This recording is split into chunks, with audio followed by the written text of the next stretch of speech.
नमस्ते, प्रणाम, हार्दिक अभिनंदन। आप सुन रहे हैं सूजी बोले। इस वाचक कन्या का नाम इशिता है और दीपोत्सव की आपको हार्दिक शुभकामनाएं। दीपोत्सव कहते ही सबके मन में एक आइकॉनिक इमेज आती है, वो है इस छोटे से दीपक की। बट क्या आपको ये पता है कि हमारे साहित्य में दीपों के दान का कितना बड़ा महात्म्य बताया गया है? तो आज मैं आपको एक नहीं दो कथाएं बताऊंगी जिसमें हमें पता चलेगा कि दीपों के दान ने कैसे गुण निधि नाम के एक नॉर्मल से बालक को कुबेर की पदवी दिलवा दी और कैसे छोटी दिवाली से लेकर 3 दिन तक राजा बलि का राज्य रहता है पृथ्वी पर। तो आइए शुरू करते हैं।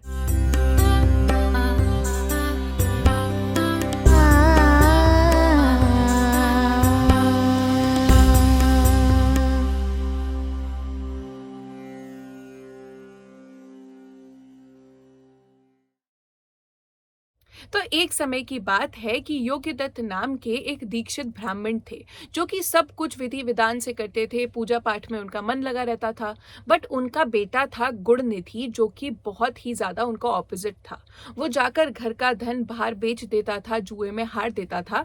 मम्मी पापा ने समझाने की कोशिश करी पर गुणनिधि समझा नहीं। तो पिताजी ने बहुत पीड़ा के साथ बहुत कष्ट भोग कर गुणनिधि को निकाल दिया घर से बाहर।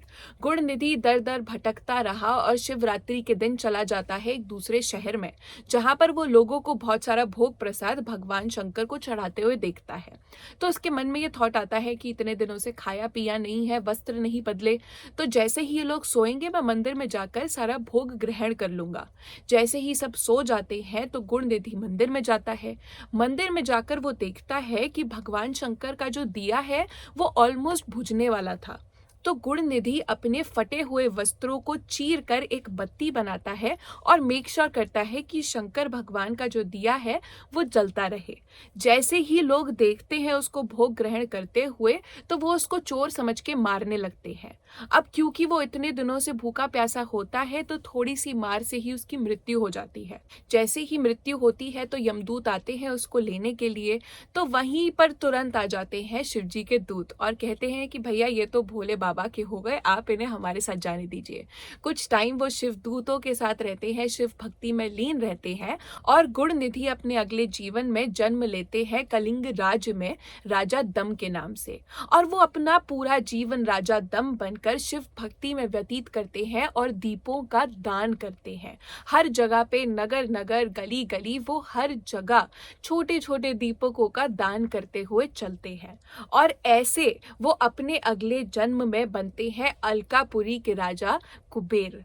और ऐसा ही नहीं कि कुबेर वो ऐसे ही बन गए जस्ट बिकॉज उन्होंने अपने पिछले जन्म में दीपों का दान दिया। एक ये फैक्टर था प्लस, कुबेर ने अपने जीवन में 10,000 वर्षों तक कठोर तपस्या करी थी। एक जगह पर पेड़ की तरह जटिल रूप से बैठकर उन्होंने सिर्फ शिव जी का ध्यान किया था। तो 10,000 वर्षों के बाद जब शिव जी अपने विश्वनाथ रूप में और माता पार्वती अपनी विशालाक्षी रूप में उनको दर्शन देने आते हैं तो उनका तेज इतना ज्यादा था कि कुबेर उनको देख ही नहीं पा रहे थे। तो कुबेर ने उनसे प्रार्थना करी कि शशि शेखर, आप मुझे ये वरदान दीजिए कि मैं आपके इस तेज को संभाल सकूं, आप मुझे वो दृष्टि दीजिए। तो जब शंकर भगवान कुबेर को दिव्य दृष्टि देते हैं तो कुबेर है ना सिर्फ पार्वती माता की तरफ देखते रहते हैं, वो अपनी नजर उनसे हटा ही नहीं पाते। अब आपके और मेरे साथ भी ये होता ही है, जब हम बहुत ज्यादा थॉट में खो जाते हैं तो एक रैंडम जगह पर देखकर घूरने लगते हैं। हमें पता भी नहीं होता कि हम एक जगह पे घूर रहे हैं, बस वो थॉट प्रोसेस में इतना खो जाते हैं हम कि कुछ पता नहीं चलता। वैसा ही कुबेर के साथ हुआ। जब वो ये सोचने लगे कि मैंने इतने जन्म भगवान की भक्ति करी, इतनी कठोर तपस्या करी, तब जाकर मुझे इन्होंने दर्शन दिए। तो पार्वती माता ने कितना तप किया होगा कि ये शंकर भगवान की अर्धांगिनी है, ये उनके साथ हमेशा रहती है। तो ये सोचते सोचते सोचते वो माता पार्वती की तरफ देखकर घूरने लगे। तो माता पार्वती ने, अब लोग कहते हैं कि माता पार्वती ने उनकी आंख फोड़ दी, पर आप ये बताइए कि माता जो जगत की माता है उनके पास और कोई काम नहीं है। तो बात ये थी कि उन्होंने कुबेर के लेफ्ट हैंड साइड की आंख, मतलब कि लेफ्ट हैंड साइड हमारा जो इड़ा नाड़ी होती है वो शक्ति होती है, वो चंद्र नाड़ी होती है।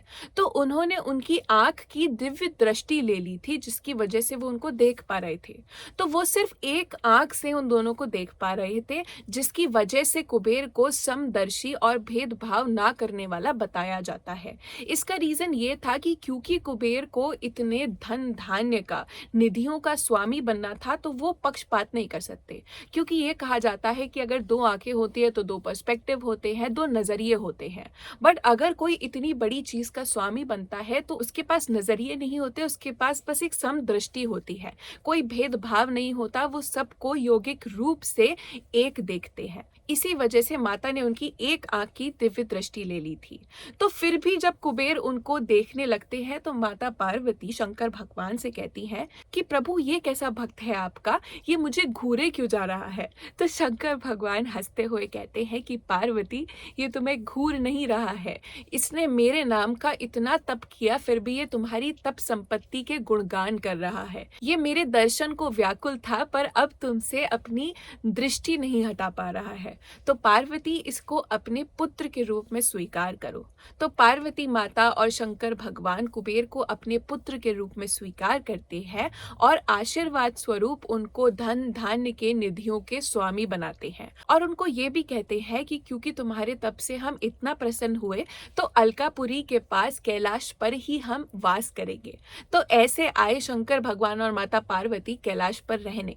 पर इसके अलावा भी स्कंद पुराण में एक बहुत अंडररेटेड स्टोरी है जिसमें दीपों के दान का महात्म्य बताया गया है।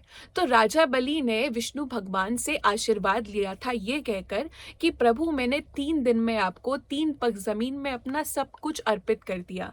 इसके बदले मैं आपसे पृथ्वी पर 3 दिन मांगता हूँ जिसमें सिर्फ मेरा राज्य होगा। और इस टाइम में मतलब छोटी दिवाली से लेकर 3 दिन तक जो भी मनुष्य दीपों का दान करेगा उसके घर में आपकी पत्नी लक्ष्मी जी स्थिर भाव से रहेंगी। Interesting right? हाँ, अब एक और इम्पॉर्टेंट बात, अगर आप इन 3 दिनों में दीपों का दान करते हैं तो सबसे बेस्ट जगह है मंदिर। तो जाइए दिवाली पर मंदिर को दीपों से सजा कर आइए। आज के लिए बस इतना ही। may the शक्ति बी विद यू।